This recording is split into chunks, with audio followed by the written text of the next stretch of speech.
This is WION, World at One, and this is a special edition. Today we're delighted to be joined by Harsh Madhusudan and Rajeev Mantri. Welcome, gentlemen, to the show. We're discussing your fantastic new book, Individual Rights in a Civilizational State, A New Idea of India. So the 19th of November was a very special day, and you woke up and sometime during the day you saw a tweet from Prime Minister Modi. How did that feel? Well, it was a great feeling. Obviously, the book is about policy, politics and governance, and to have the leader of the free world, one of the leaders of the free world, and the Prime Minister of India acknowledge and recognize the book was very special. Yeah, and how many retweets are on it now? How many likes have you had? I think there are around 4,000 to 5,000 retweets on that tweet, and about 25,000 or so likes. That's fantastic. Now, first of all, let's start the show by just giving an introduction to the audience. Give us a little summary of the book. Tell us about what you're trying to achieve, where it all came from. Sure, so I'll begin. Thank you so much, Jasper, for having us on. So the book, A New Idea of India, speaks about India as a civilizational republic. So that's the big idea. So India is one of the few major civilizations of the world that have existed and continued in its ancient form right to the modern time. And yet it's a constitutional democratic republic. And the only other major single civilizational nation state in the world is China, but it's not a democratic republic. The West has many democratic republics, different nation states, under one Western civilization. So India is the unique example of one nation state also being a civilizational republic. And I think it is important to kind of reinforce that it's an ancient idea, but now modified and suited for modern times. And the reason we say a new idea of India is we say in consonance with Indian civilization, there will always be multiple views, and ours is just one view. Because the idea of India has been debated in India for many decades. There was a certain Nehruvian idea of India. There was a famous book by Sunil Khilnani called The Idea of India on the 50th anniversary of Indian independence, 1997, which set out the Nehruvian idea of India as the consensus of the nation. And we are trying to not necessarily challenge it, but debate it, discuss it, and to some extent challenge it. Okay, so that's great. Just give us a sense of how you guys came together, what the genesis of the book was, where this all sort of came from. Well, so Harsh and I have now known each other for about 11 years. We met first in 2009, and we've written about 50, 60 odd sort of columns and articles together. And we decided that doing a book, maybe combining many of the ideas in the columns as a kind of a bigger work, more accessible work than a set of columns would be better. And that's how it started in maybe 2 years ago now, I think, is when we got contacted by publishers and sort of we were able to get that together. All the people who are in public policy, politics, economics in India, and many people in the diaspora, including non-Indians, seem to have acknowledged the book, debated it, discussed it. And what more can any author really wish for? And that's very much the intention, as I understand it, Harsh and Rajeev, is that it's a catalyst for debate as opposed to a set of personal ideologies or a prescription. Is that right? Most certainly. I think that was the idea, to strike up debate on many of the issues confronting India, the policy issues, the political issues, and to that end I think the book has done very well. Okay, so before we get into kind of unpacking the book and debating a few of the issues, I guess at the outset the idea of defining a country as old and as complex as India is a daunting task. Were you daunted even before you started? To some extent, yes. Obviously, the book is very expansive in that sense. So we start all the way from the opening chapter of the book has a hymn from the Rig Veda, and then it goes on to all the issues confronting modern India. So we've drawn that expanse out, and we do feel that we've taken a good stab at it. But obviously, no work like this can ever be complete. We don't claim to have all the answers or even have addressed all the challenges in that sense. And what would you want if you were just praising this for anybody? I mean, I would think Prime Minister Modi's read it cover to cover, but for those that haven't, what would you see as the kind of 2 or 3 most compelling, powerful, thoughtful messages in here, and then we can debate some of those and we can look at how people are seeing it. I think a couple of the key messages are on, first of all, India as a civilization. It's not a country that was created in 1947 when India decolonized, the British left and Pakistan was created. That's one message. The other message is India should see all citizens as individual citizens and not as members of groups like religious, linguistic or caste groups. That's kind of the North Star that's guiding us. On economics, we argue for free markets with an exception on trade. It's an interesting nuance there. And then finally, we talk a lot about state capacity. Whether you want free speech or whether you want defense indigenization, you can abstractly discuss many things, but if your state does not have competence and capability, you can't implement much of it. Fair enough. Okay, so let's take the opening gambit, which is around the idea of civilizational. Yes. In a kind of polemical way, I guess one could also argue that, what could be more obvious than India is, several thousand years old? Why does anyone need reminding of that? Isn't it an obvious thing that India is incredibly old and incredibly civilized? No, actually, I think in recent decades, actually, that has become contested, as we write in the book. So the idea that India is a civilization was obvious to the leaders of the freedom movement. If you look at the cover of the book, actually, it's an illustration from the original Constitution of India. That's a image of Ramji, Sitaji and Lakshmanji from the fundamental rights section of the original Constitution that was illustrated by this Bengali painter, Nandlal Bose. Yeah. And at that time, obviously, the sort of leaders of the freedom movement, it seemed perfectly obvious to them that this should find a place in the Constitution. And what happened? What happened on the road to 2020? Well, I think what happened is, India in the 1960s and 70s, there was a very strong leftist or neo-communist intellectual movement that started seeing India as a collection of sub-nations or principalities. How Churchill famously described India as a geographic expression, nothing more, as much a geographic expression as the equator is, and not being a coherent entity. And we actually, even there, we have a lot of nuanced takes in the book. But basically, they wanted to say India is not one. It was a political unit created in 1947. And therefore, if somebody speaks about cultural continuity or civilizational continuity, he or she has an illegitimate political stand. So that became one political point of view, which, as Rajeev said, became mainstreamed from the 70s, 80s, 90s. And it's only now being challenged again. So what is obvious to you, and I fully agree, it is obvious, but sometimes what is obviously in front of your nose, you don't recognize. So there was a sort of lacunae somewhere in the 60s and 70s where this went missing. I mean, do you think that was something that was happening all over the world in any case? I mean, there was a certain element around the world that history had been forgotten, that it was over in certain cases. So in that sense, do you think India is mirroring what's happening in the rest of the world, or do you see it as being a uniquely Indian thing, that forgetfulness? No, I would say it was a more exacerbated stand by certain interest groups in India, driven by certain interest groups in India, especially after it was late 1960s, when the Congress had split. And then, the left parties in India gained control of certain key kind of universities, educational institutions, and then that narrative started percolating through. Do you think it was intended, or do you think it's part of the law of... You do? I think it was intended. You think it was a deliberate attempt? For what purpose? See, the point is, if India is not one civilization from time immemorial, then it makes easier to justify politically secession. It undermines any argument of cultural or civilizational continuity. Quite frankly, to be very honest, it makes a political attack on the Hindu dharmic identity of India much more politically palatable. It almost sounds like a sort of form of communism, Harsh, in a way. It was another name. They were Marxist intellectuals. They were Marxist intellectuals who Rajeev mentioned. They kind of took over JNU and other... JNU was created actually for them when Indira Gandhi relied on them for electoral support. And she was kind of focusing on administration, and she outsourced all kind of curriculum and ideological issues to them for a decade or two.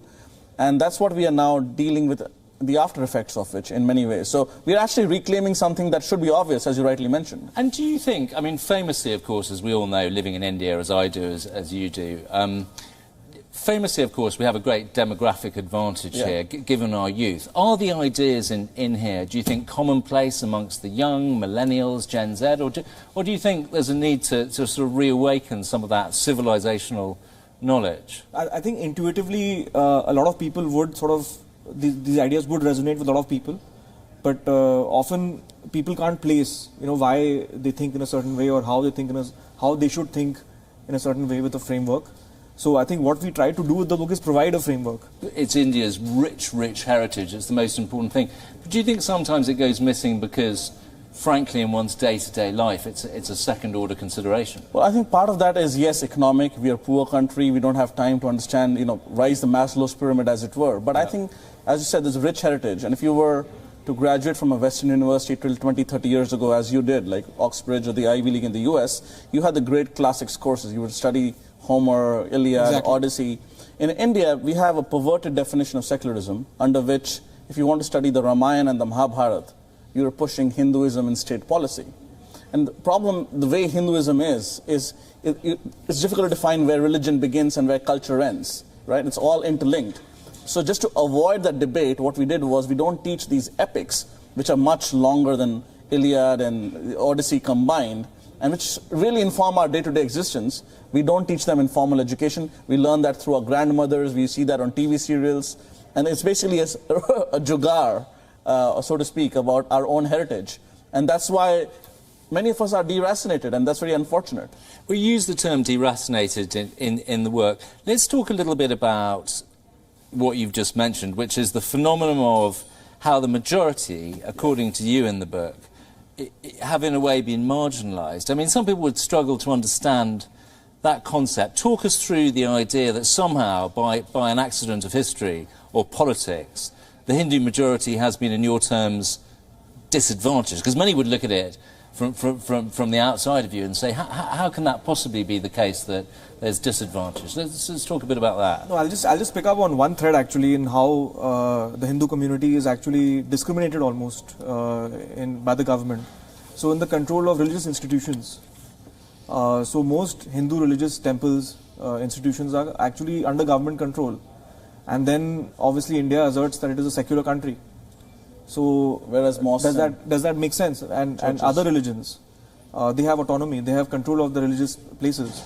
So I think that one particular point is, I would highlight that. Harsh, would you like to add anything else? I think more broadly than public policy, which Rajeev absolutely rightly highlights, yeah, we are definitely a majority, so-called Hindu majority within India, but you have to see in the global context. It's still a relatively poor country. The world has an Abrahamic majority. The West is very dominant. India had a strong Islamic imperialist past.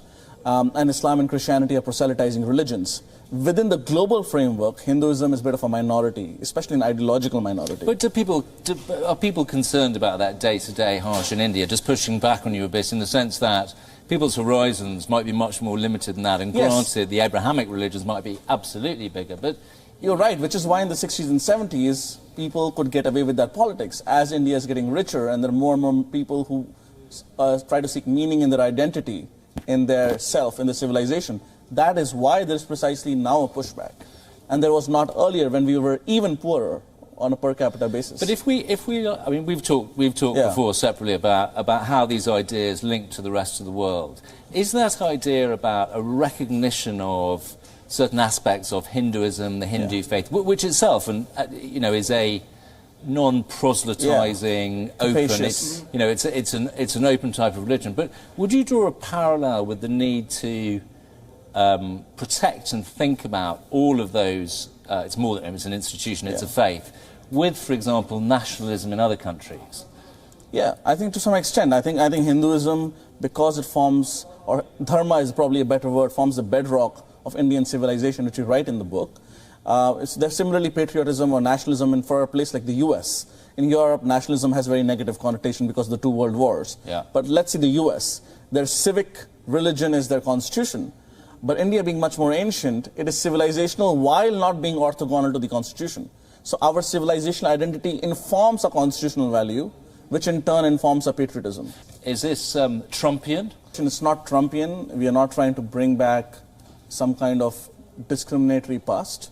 In the American context... But Mr. Trump would say the same. He's only being a voice for the majority white working class. Historical context is different. There was slavery in the US. They went against the Native Americans. The white majority was the privileged majority. Whereas in India, we had British Christian colonialism. We had Turkic Muslim colonialism. The Hindus have not had their own state for 1,000 years across all of India, even if it's not united.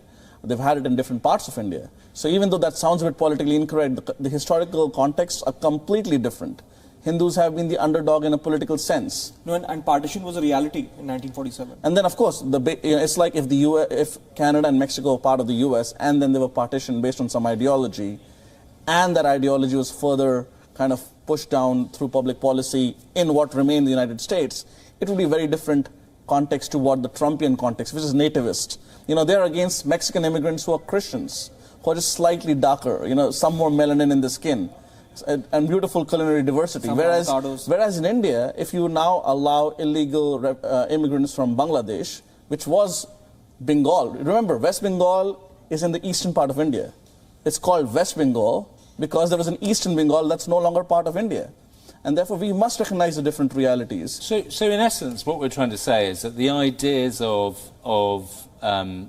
respecting, valuing, celebrating traditions are not incompatible with the idea of openness and a celebration more broadly. And certainly in the book, you set a lot of store by the very openness of the Hindu faith. It depends on the tradition. And if the tradition is for openness, then it's fine.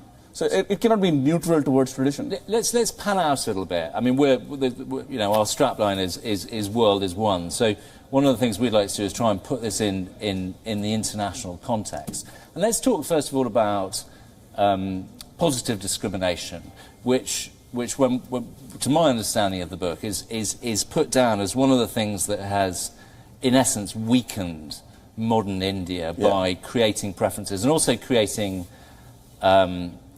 a sense of inferiority. So on the one hand, attempting to buoy up tribes, religions, but having the effect, according to you, of reducing it. But if you compare this, let's say, to minority protection rights in the United States, do you see this as being part of a much more global thing? Is what you're talking about particular to India? Tell us a bit about that. So I think we differentiate between affirmative action on caste and religious lines.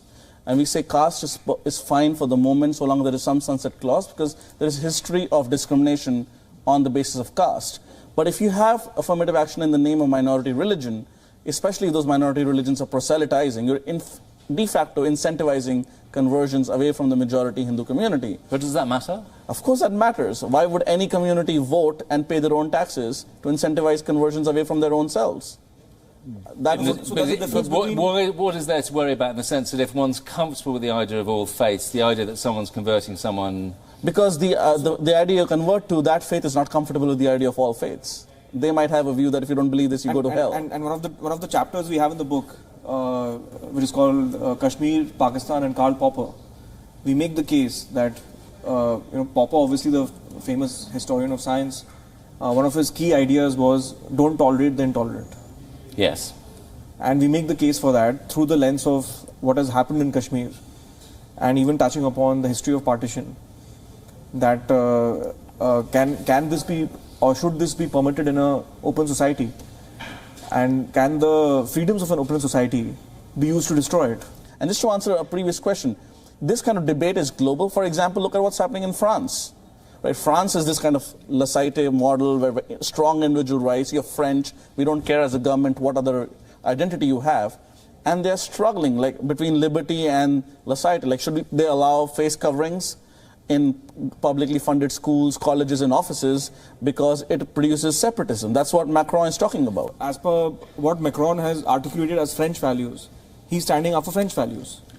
And they're having that internal churn, internal debate in France as to where the line should be. So it's actually, I would say, it's very difficult for someone not in that world or not in that country to be able to say that this should be the line. And I don't think that globally we can draw one line. So I think it's definitely French values are different from Turkish values, but I would go one step ahead and say French values are better than Turkish values, because Erdogan would not even recognize the Armenian genocide, which happened 100 years ago in his country, just after the Ottoman Empire crumbled.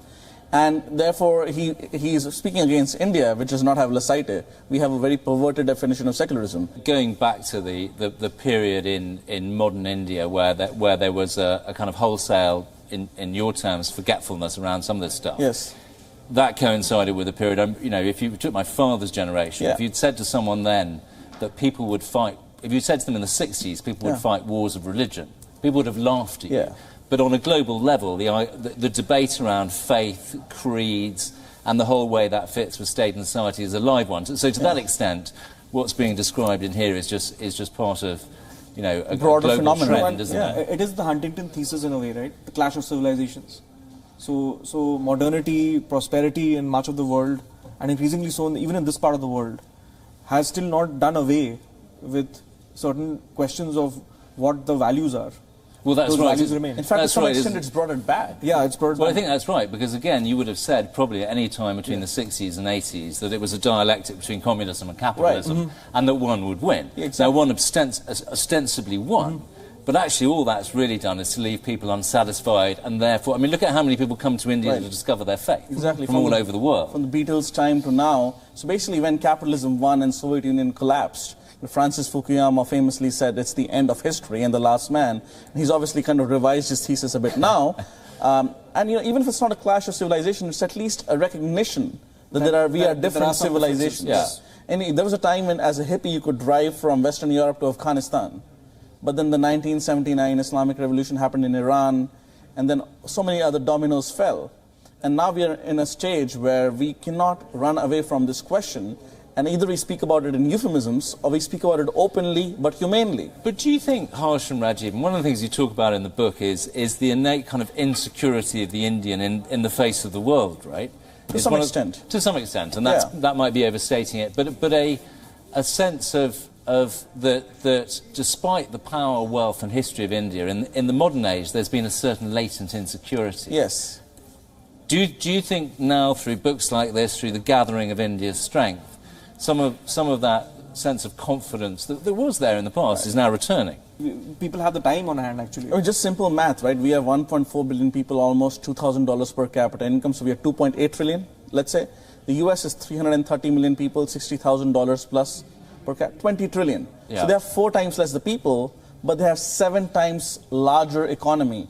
I mean, not adjusting for cost of living, but when you're buying military ships, etc., you don't do a PPP adjustment. It's the dollar exchange rate. And as Rajeev said, in the Maslow theory, it's hard to philosophize when you haven't got a roof over your head. Milton Friedman had said, for someone to advocate for freedom, in the first place, that person should be able to earn a living. Yeah, the stomach should be full. Absolutely. Okay, but if we take so let's talk about in India and the world. How do you see that the world sees India? I mean, that's a big question. And why do you think they see India in a certain way? Let's talk about that a bit. Well, I think it's all over the place. I think they see it as a poor country. They see it as a spiritual country. They see it as a country on the rise. Yeah. They see it as a country that's democratic but messy. And of late, a lot of people are seeing the more intolerant aspects of it, which you can discuss and debate. So I think it's a large country and people have different views. And I think as tourism increases, I think more and more people will have more nuanced views of India. But is that part of the problem, is that it's such a complex place? People make it pastiche. Yes, very pastiche. No, and I would also say that traditionally, post sort of independence, India would tend to be a little coy. If you look at the history of 70 years, there was a certain kind of diffidence almost. Yeah. You know, when a UN Security Council seat is offered, you know, India is like, maybe we don't want it. We've never done it. It's pretty daunting to get let's to New give York. it to China, you know, that kind of thing. And today, in the last 6 years, starting in 2020, in the last 6 years, we are seeing a more assertive India, which the world is not used to. Well, and I mean, frankly, if you take, Westminster, the seat of democracy, that's been, 500-600 years in the making, and we're only at the 70-year mark. I think that's very well put, because before the 70-year mark, India was under British colonialism, and Rajeev and I would argue before that we were under Turkic colonialism. Yeah. So that's many centuries where you've lost the art of statecraft. Yeah. Whereas the Chinese civilizational entity was a civilizational state throughout. We've only got the state part now. We've been a civilization who's converting into a nation state through the agency for democracy. But the Chinese have long memories of what happened in that era. That emperor made a mistake, the emperor made a right decision there. And even somebody like Mao would kind of read those Chinese kind of classics and draw decisions out of that. Yeah. So we are only now kind of reconnecting with the past while being completely modern in today's age. Well, yes, and I suppose here, if we continue the China piece, it may not be entirely homogenous, but it's more homogenous than India. The language is similar. And by state writ, they are homogenizing the country further. Yeah, fair enough. Okay, but if we going back to the international side of it, so the world sees India in a certain way. If you talk for modern young India, Gen Z and millennials, how do you see Gen Z and millennials seeing the world from an India perspective? What's the thought process there? Well, hard to generalise. I would say, of course, we'll have to generalize a bit, but I think there is a massive psychological difference. And we see that even in economic policy making in terms of, should we be scared, should we be open? I think the younger generation is significantly more confident and aspirational than even one generation earlier. In fact, I would say every 5 years in India feels like psychologically a new generation. Because the speed of change, what happened in the West over centuries, is happening over decades in India. And sometimes when I'm talking to somebody like 10 years younger than me or Rajeev, we feel like, wow, look at the confidence. Almost out of touch. Just turn to finish off. Let's turn to some of your sort of personal dreams and ambitions. What's the dream? Where do you guys want to get to, Rajeev? I see myself working in the private sector, doing what I'm doing, which is investing in private companies and public companies. I'm very, very optimistic about India's future economically. I think the next decade or two is going to be these are going to be the decades that everyone has dreamed of and hoped of for India.